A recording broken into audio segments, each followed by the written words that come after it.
Bonjour à tous, c'est parti pour une autre session de talk. Cette fois, on est avec Benjamin Leroux d'Advance qui va nous parler SOC. Je lui laisse la parole. Exactement, bonjour à tous. Je suis Benjamin Leroux, je m'occupe du marketing au sein de la société Advance. En quelques mots, Advance, on est désormais le premier pure player français avec près de 190 collaborateurs répartis sur tout le territoire et une croissance annuelle de 30%. On devient l'acteur de référence et on a pour ambition de devenir un des acteurs de référence sur le marché européen avec 500 collaborateurs d'ici 5 ans. On couvre une large palette d'activités et aujourd'hui on a décidé d'échanger sur le sujet du SOC et des limites, des problèmes actuellement rencontrés par les SOC et des solutions qu'on propose. Alors sur ce sujet du SOC, on a la chance de représenter plus de 250 RSSI grâce à une étude qui a été réalisée en partenariat avec le CESIN. Donc le CESIN, si vous ne connaissez pas, c'est le club des experts de la sécurité, de l'information et du numérique. C'est une association qui regroupe plus de 500 professionnels et responsables de la sécurité. On a travaillé avec eux en fin d'année dernière dans le cadre du congrès annuel du CESIN qui a lieu en décembre. Et lors de ce congrès, on s'est posé des questions en matière de SOC et de cyber-résilience. Donc on a réalisé une étude, un sondage, grâce auquel on a collecté plus de 250 réponses qui couvrent différentes organisations, de grandes structures, petites structures, et qui couvrent également différents secteurs d'activité. On a la banque, l'industrie, le retail, la santé, les collectivités, le secteur public, etc. etc. Donc c'est quelque chose d'assez représentatif. On a une base, une matière première de travail assez intéressante et on a posé donc des questions sur le SOC. La première question, finalement, le premier élément qu'on essaie de faire passer, c'est voilà, vue d'ensemble, comment est-ce qu'on définit, comment on peut qualifier la relation entre les RSSI et leur SOC. Juste pour ceux qui ne savent pas, le SOC, en un mot, Security Operations Center, donc c'est un dispositif, une espèce de tour de contrôle de la sécurité, un dispositif qui a vocation à superviser de façon la plus efficace et continue possible la sécurité. Et donc, les questions qu'on a posées, déjà nous permettent de voir que le SOC n'est pas nécessairement quelque chose que tout le monde a dans son organisation. La moitié en a, la moitié n'en a pas, donc ça ne s'impose pas encore comme une évidence, même si les autres questions ont montré que c'était dans la roadmap de beaucoup d'organisations. Et on se rend compte aussi qu'il n'y a pas un seul SOC, il y a différentes réalités en matière de SOC, avec des modes de delivery différents. On a des SOC complètement internalisés, avec des équipes d'experts qui vont installer des technologies, mettre en œuvre des processus pour réaliser le SOC en interne. Et à l'opposé, on a des SOC externalisés, avec différents intermédiaires, dont des approches hybrides qui vont mélanger les deux. Donc premier constat, voilà, il y a différents SOC. Et deuxième constat, en termes de services, finalement en termes d'opérations, de choses réalisées par le SOC, on se rend compte qu'il y a aussi une large variété entre de l'analyse de logs, d'événements de sécurité, des scans, des contrôles de conformité. Donc c'est finalement une réalité assez complexe. Il n'y a pas un seul SOC, il n'y a pas qu'une seule réponse en matière de SOC. La bonne nouvelle, malgré tout, c'est que 79% des personnes ont considéré que le SOC avait contribué à améliorer leur cyber-résilience. Alors la cyber-résilience, ça faisait l'objet du congrès du CESIN de l'année dernière, donc c'était le thème du sondage. Donc les gens se sont dit, grâce au SOC, on détecte, on réagit un peu mieux en cas d'incident. Donc c'est la bonne nouvelle quelque part. Pour autant, quand on creuse un petit peu, on se rend compte qu'il y a un certain nombre d'attentes. Les SOC ne répondent pas complètement aux attentes du marché et on a souhaité partager avec vous 3 thématiques qui sont assez représentatives de ces attentes. Alors juste pour vous dire, dans ces slides, les petites choses entre guillemets, ce sont des citations directement exprimées par les RSSI. La première attente, en fait, ça concerne la couverture du périmètre et notamment la capacité à maîtriser les risques métiers. Beaucoup ont exprimé des attentes en matière de difficulté à mettre sous contrôle l'ensemble du périmètre, notamment les nouveaux actifs, les actifs dans le cloud, notamment les applications métiers par opposition aux briques d'infra qui sont traditionnellement bien intégrées. Et il y a aussi pas mal d'attentes par rapport à la dimension métier. Lever une alerte sur un firewall, c'est intéressant. Par contre, si on est capable de mettre ça en perspective avec ce qui se passe dans les applications, ce qui se passe du métier, on considère que ça a beaucoup plus de valeur et que ça va aider notamment le RSSI à valoriser, à communiquer et à faire plus facilement passer quelque part la mise en œuvre du SOC. Donc 2 premières leçons par rapport à ces difficultés. Le challenge de mettre sous surveillance l'ensemble des actifs, quels qu'ils soient, dans le SI, dans les clouds, IT, OT, IoT, mais également capacité à proposer une supervision des risques métiers avec des indicateurs qui parlent au métier. Le deuxième challenge, ça a concerné l'activité même de SOC qui est l'alerting, la détection. Ça a été le besoin d'avoir évidemment des alertes de plus en plus pertinentes, de plus en plus rapides, de plus en plus réactives. Il y a quand même malgré tout des déceptions, des attentes autour de la qualité des alertes avec encore un peu trop de faux positifs. Donc il faut peut-être revoir les méthodes d'alerte, dépasser les règles par exemple pour utiliser l'intelligence artificielle. Et il faut aussi être capable de faire quelque chose avec ces alertes. Ce n'est pas le tout de lever, de faire clignoter des indicateurs en rouge. Il faut être capable d'aider. Le SOC doit dépasser l'alerte et être capable d'automatiser un premier niveau et d'aller au-delà du simple constat. Enfin, le troisième challenge qui a fait l'objet de nombreux débats pendant les ateliers lors du congrès du CESIN, c'est justement la problématique de la réponse et les prémices de l'automatisation. L'alerting, c'est intéressant, mais si en plus le client a une équipe un petit peu limitée, si le RSSI a des moyens raisonnables, il peut se trouver un petit peu bloqué parce qu'une fois qu'il a l'alerte, il ne saura pas nécessairement quoi en faire.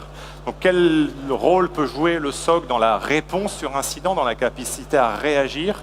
Donc des attentes justement sur le processus de remédiation, comment industrialiser, comment tirer plus de valeur, et aussi beaucoup de réflexions sur l'automatisation. Jusqu'où peut-on aller? Qu'est-ce que le SOC peut commencer à proposer pour avoir une réponse un peu packagée, une réponse prête à l'emploi quand on a un incident de sécurité? Donc là, pour nous, le challenge, il est double, c'est dépasser le stade de la détection, c'est aller au-delà du petit drapeau qui est levé pour dire il y a un problème, et puis commencer à orchestrer la sécurité au quotidien. Quand on voit l'ensemble des problématiques qu'il faut adresser d'un point de vue opérationnel, les différents périphériques, les différents composants, les différents risques à couvrir, il y a vraiment un besoin d'orchestrer toutes les activités de la sécurité, sinon on va se perdre, on ne va pas mettre les efforts aux bons endroits, et la démarche peut s'essouffler et perdre un petit peu en efficacité. Donc sur cette base, sur ces trois constats, on a réfléchi et on a construit quelque part une nouvelle solution. On a souhaité déjà dépasser le stade de la détection. Le SOC, c'est évidemment nécessaire pour collecter de l'information, l'analyser et détecter. Par contre, nous, on considère qu'il faut aller plus loin. Il faut donner des moyens, il faut donner des services pour répondre, pour améliorer, corriger, traiter les niveaux de sécurité. Et fort de ces constats, on se dit que voilà, il y a besoin de faire de la prévention, de la détection, également de la réaction. Donc pour nous, le SOC se dépasse dans ce qu'on a appelé un ensemble de solutions de Security as a Service. On a baptisé ça la Security as a Service Factory. C'est finalement une entité qui est capable de proposer des services, évidemment des services de SOC pour détecter, mais aussi et surtout l'ensemble des services qui vont couvrir toute cette chaîne. Ça commence à la gestion des actifs. On a vu qu'il y avait un challenge pour mettre sous périmètre les différents actifs, les actifs techniques et non techniques, les actifs IT, OT, IoT, une maîtrise des actifs, mais également toute la chaîne, la prévention, la détection et la réaction. Ce qui sous-entend une capacité évidemment de SOC, mais aussi d'interaction avec des briques technologiques, avec des solutions de protection, des solutions de réaction sur incident. Et cette logique, elle nous permet de proposer donc un véritable business process outsourcing de la sécurité où on va opérer tout ou partie des services de sécurité opérationnelle des clients. Donc cette factory, ces trois piliers, c'est une plateforme qu'on a mise au point, dont on va reparler juste après. C'est un centre opérationnel avec plus de 50 experts, puisque automatisation ou pas, on a besoin d'analystes, on a besoin d'experts, on a besoin d'une force de frappe pour assister et dérouler cette sécurité au quotidien. Et c'est également une méthodologie pour comprendre les enjeux, aligner les risques avec les réponses et orchestrer finalement tout ça. Donc cette plateforme, cette factory, elle existe, c'est une réalité, elle tourne depuis un certain temps chez nous. Elle s'appuie donc sur une plateforme qu'on a mise au point, notamment grâce à des efforts de R&D assez importants. On a mis au point une plateforme qui a une capacité de collecte, d'analyse et d'orchestration et qui s'appuie notamment nativement sur l'intelligence artificielle, tout simplement pour répondre au challenge de la pertinence des alertes et de la capacité à aller plus vite et à corréler davantage d'informations. Ça nous a valu au mois de décembre le prix Silicon Cyber Security Awards en matière d'intelligence artificielle, et c'est une réalité. Au-delà de ça, ces différents services, au-delà du SOC, sont déjà opérationnels dans différentes organisations de toute taille, publiques comme privées, et ça fait l'objet évidemment d'une roadmap assez fournie pour progressivement étendre les services et, on l'a dit, être capable de, face à une problématique donnée, soit répondre de façon packagée avec une gestion, par exemple SOC as a Service, mais également de la gestion de technologie, de la protection de périmètres sensibles, mais également proposer au marché une capacité de création de services, de packaging grâce à des briques unitaires d'un service sur mesure pour mettre sous contrôle un périmètre métier, un nouvel environnement IT, une extension, une nouveauté au sein de votre service, de votre système d'information. Donc voilà les éléments qu'on souhaitait mettre en avant et quelles réponses finalement on a identifiées face aux limites, aux challenges des SOC actuels. N'hésitez surtout pas à nous voir, on est sur le stand C17 au sein du pavillon des Hauts-de-France pour creuser, voir une démonstration, échanger avec les experts de notre factory qui sont présents pendant les 2 jours. Je crois qu'il reste un petit peu de temps pour les questions si vous en avez. Oui, effectivement, si quelqu'un a une question, on a 5 minutes. Oui, madame. Bonjour. Ça fonctionne sous forme d'abonnement? Ça fonctionne. Le business model, c'est de l'abonnement. C'est de l'abonnement, exactement.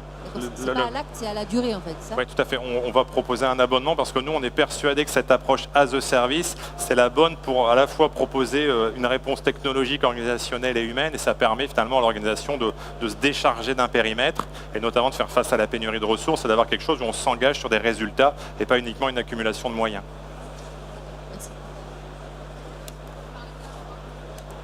Vous m'entendez? Oui. Oui, j'aurais voulu savoir, on sait que les skills des personnes qui sont nécessaires à opérer un SOC sont assez rares et que c'est difficile de staffer. Je voulais savoir quelle était la stratégie d'Advance pour parvenir à faire venir des gens compétents et surtout à les garder en fait. Il y a 2 choses. C'est pour le recrutement, c'est un travail de longue haleine. Il y a des gens qui toute la journée vont chasser, vont chercher des talents. Notamment, quelque chose qui marche bien, c'est de prendre des stagiaires et de pouvoir les faire grandir avec nous. C'est pour ça qu'on a des liens forts avec certaines écoles, on donne des cours, on intervient dans de plus en plus d'écoles et d'universités. Pas exclusivement sécurité parce qu'il y a voire peu d'écoles dédiées à la sécurité. Et sur la durée, évidemment, un premier élément de réponse, c'est un climat de travail, un soin apporté au bien-être au travail, mais c'est aussi une capacité à proposer des missions intéressantes aux analystes notamment et aux équipes, donc pouvoir mixer. On a des ponts entre nos différentes équipes. Les gens de notre Blue Team qui font de l'analyse peuvent aller dans la Red Team faire du pentest et inversement. Il y a des gens qui peuvent prendre des périmètres plus fonctionnels, de suivi de compte ou alors de devenir plus experts techniques. En fait, cette factory, elle regroupe quand même une assez vaste liste de métiers et ça nous permet aussi dans la durée de proposer différentes évolutions de carrière. Mais ça reste un challenge puisqu'on l'a dit, la pénurie est là. Nous, on apporte une réponse, mais on a besoin aussi de se staffer pour pouvoir proposer ces services. On a peut-être le temps pour une dernière question? Non? Merci beaucoup à tous. On peut l'applaudir, je pense, pour cette présentation. On se retrouve dans à peine 5-10 minutes. On va parler de cloud et de sécurité.